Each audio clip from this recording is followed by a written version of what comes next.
Doctor साहब उधर Virat Kohli form में है, उधर चीन फॉर्म में आ गया है। और आप क्योंकि अमेरिका में बैठे हैं, अमेरिकन फॉरेन पॉलिसी पढ़ाते हैं, ज़रा हमें क्रिटिकली बताएं कि ये जो फरीद ज़करिया कहता था राइज ऑफ द रेस्ट, और ये जो बात होती थी कि ये बात कर रही है कि क्या is American foreign policy is in retreat, क्या लगता है कि अमेरिकन फॉरेन पॉलिसी रिट्रीट में? How do you think this India Iran Russia Iran Saudi rapprochement sponsored by और सपोर्टेड बाय चाइना? इंडिया में जो कॉन्स्टिपेशन की जो बीमारी होती है ना, हब्जा कहते हैं, हब्स। तो अगर आप बाइडेन की शक्ल देखी जब उससे सवाल पूछा गया what is your reaction to that, तो उसने जो जवाब दिया उसकी दिल की बात कहते हैं ना, दिल की भड़ास निकल गई। बेसिकली सेज कि अरब सिर्फ एक ही सूरत में तरक्की कर सकते हैं अगर वो इसराइल के बेसिकली चमचे ना बन जाए। So that is I mean that was his answer. उसने ईरान का लफ्ज़ नहीं।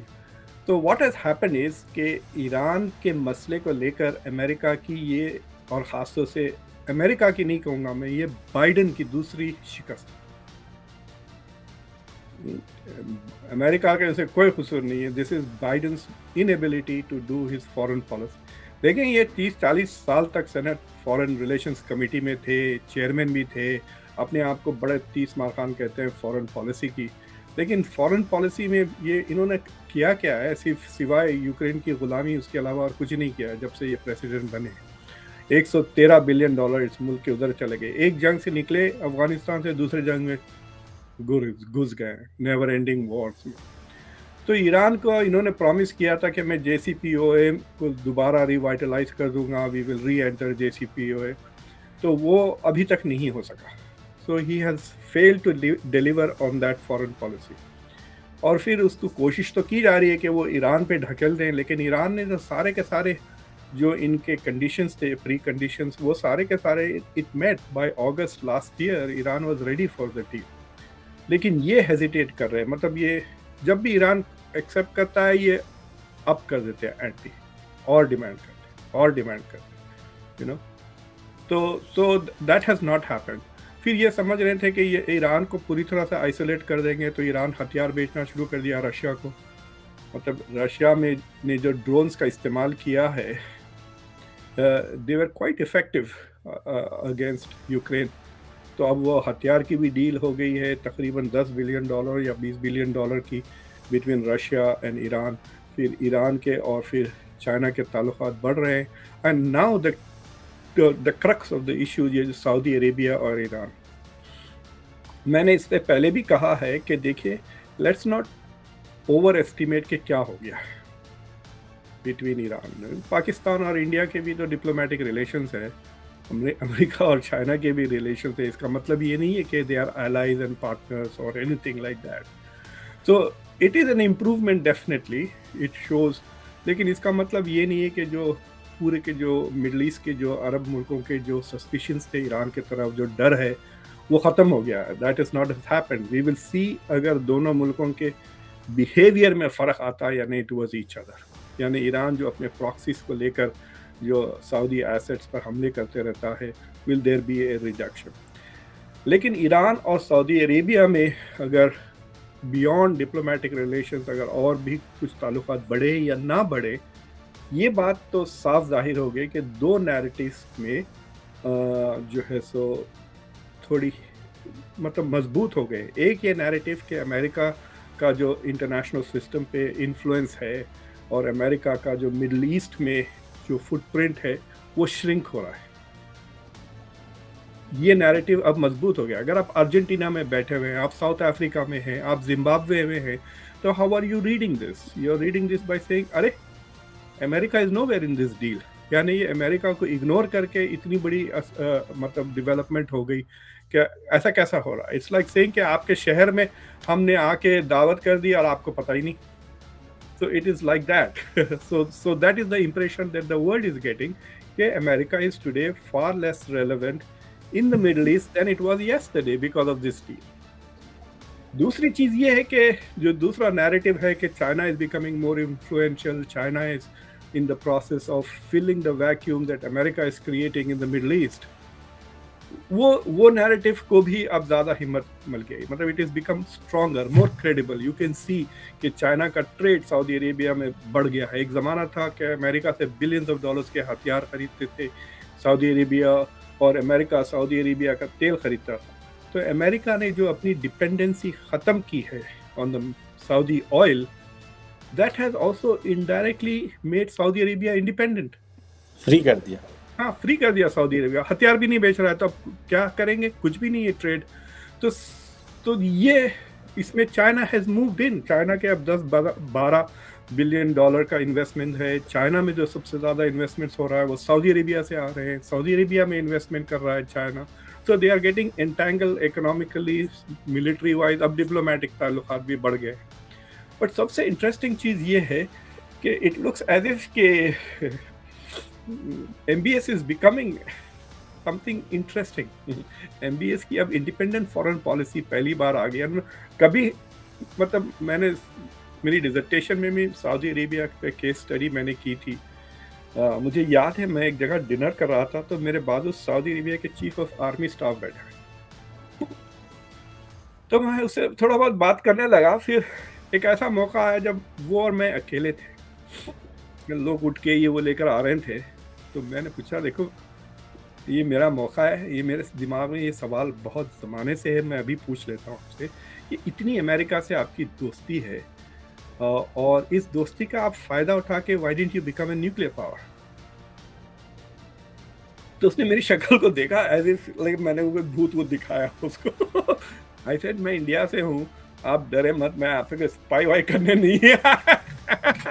सो मैं वायर वायर नहीं पहना है, देख ले। तो वो हंसने लगा। फिर थोड़ी देर खामोश हो गया, फिर लोग आके बैठ गए। तो खाते खाते थोड़ी देर के बाद वो कहा, मैं तुम्हें एक किस्सा सुनाता हूँ।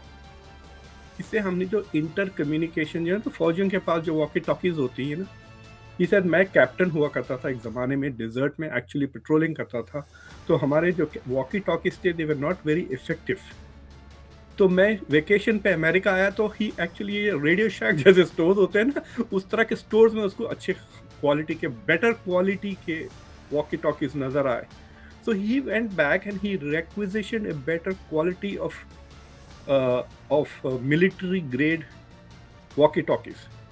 तो पता चला कि वो जो ये रिक्वेस्ट किया, वो अमेरिका शायद इजराइल को बेच रहा था या किसी एलाइज को बेच रहा था, and it declined to give the Saudis the best quality of second grade बेच रहा था, to give the ally a strategic advantage over Saudi Arabia।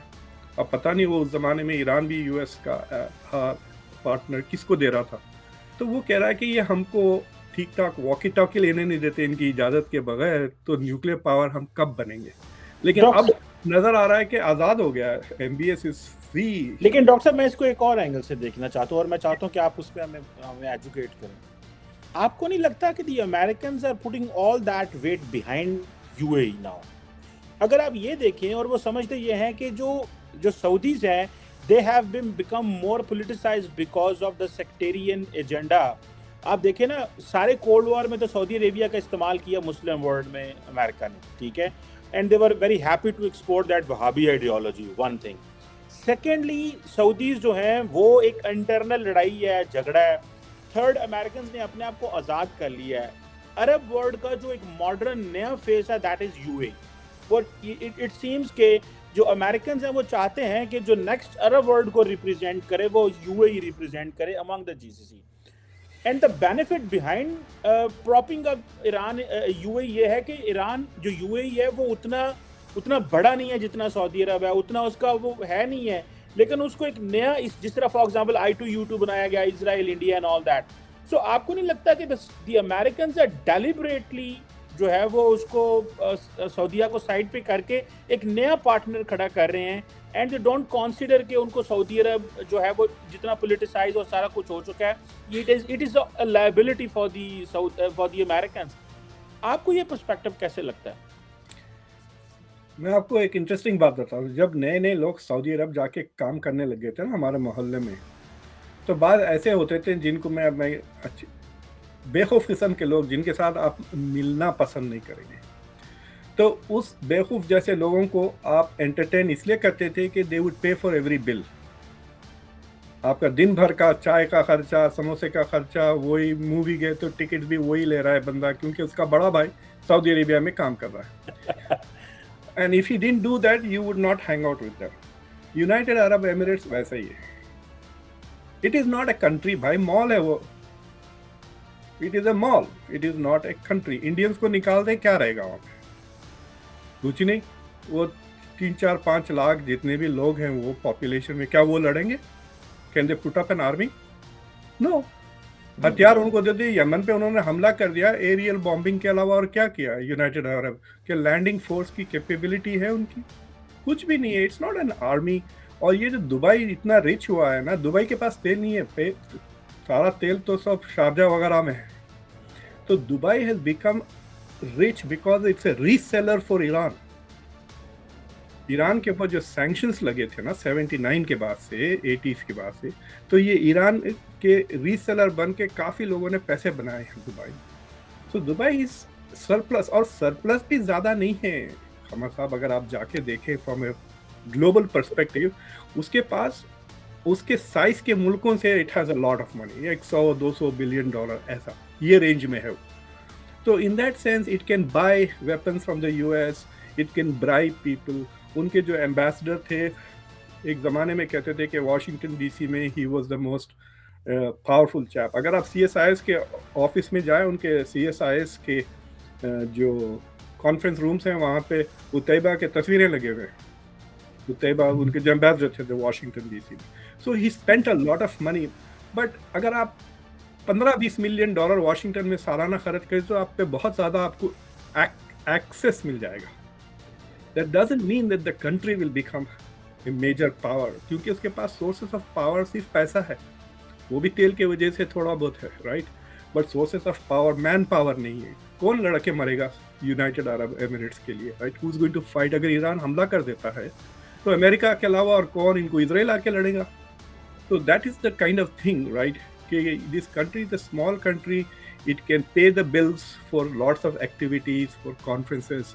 For example, जब यूएन सिक्योरिटी काउंसिल में जो जयसिम्हा साहब ने जो कॉन्फ्रेंस ऑर्गेनाइज करी थी मल्टीलैटरल रिफॉर्म के बारे में, तो उसमें यूनाइटेड अरब एमिरेट्स की जो एम्बेसडर थी, she publicly supported India getting a security council member. तो वो I2U2 में बहुत ही यूजफुल है, but it is not a power in the gulf.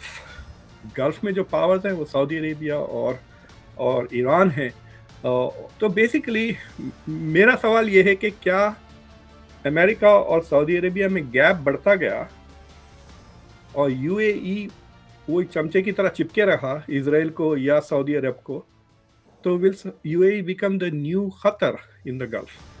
जैसा कतर को बायकॉट कर दिए थे ना थोड़ी देर के लिए, तो उस तरह UAE might find itself unattached. और यूएई की जो लेजिटिमेसी है मुस्लिम वर्ल्ड में, वो काफ़ी एब्राहमिक एकॉर्ड्स की वजह से इट हैज़ गॉन डाउन। मतलब they have abandon the Palestinian cause for what? Saudi Arabia at least कह सकते कि ईरान की थ्रेट है, यूएई को काहे का थ्रेट है? Who is threatening UAE? Iran उसको उतना थ्रेटन थोड़ी कर रहा है जितना वो, मतलब so we don't know the desire to punch above your weight class. ये दो कंट्रीज जो दोहा और दुबई में जो कंपटीशन है ना कतर में, और ये अब उनके पास सॉकर वर्ल्ड कप आ गया, अब ये कुछ ना कुछ करेंगे, कोशिश करेंगे टू बाय अनदर टूर्नामेंट कि पैसे खर्च करें बहुत सारा और दूसरा टूर्नामेंट कुछ इस तरह का लेकर आए। They are also planning life beyond oil. बिल्कुल बिल्कुल जी डॉक्टर साहब।